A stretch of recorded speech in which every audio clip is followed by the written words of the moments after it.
Vernal and Narsiri Harris's first child looked to be the picture of health at first. Paul was 6 months old. But then one night, He was crying so hard something went wrong. The crying and severely swollen hands. because he got sick and we had to bring him to the hospital, and it was horrible from that moment on. Baby Paul was diagnosed with sickle cell disease. It was just a traumatic few days in both of our lives. Incurable, painful, genetic. Despite that, Narsiri was told her next child would be fine, so they had a second, Solomon. 6 months later, he looked just like his brother did. Pain crises is what they call them. When the body hurts so badly, you usually have to go to the hospital. And there were times the doctors had both brothers in the same room.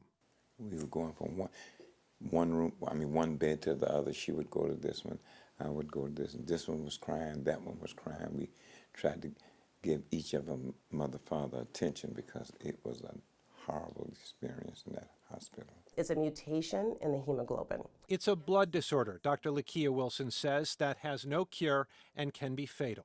It is more prominent in the community of color.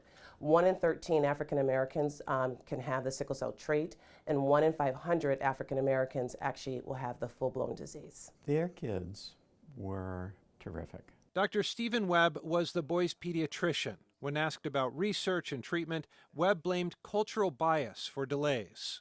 I think if the United States Senate had 5 parents of sickle cell patients in its ranks, we'd be far differently focused. If there ever is a cure, Paul and Solomon won't see it. They died as adults, and they died leaving their parents with sorrow and strength. They never lost their faith.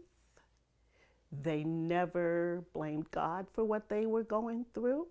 I'm grateful for the lives of my children. I'm thankful for the lives that they touched.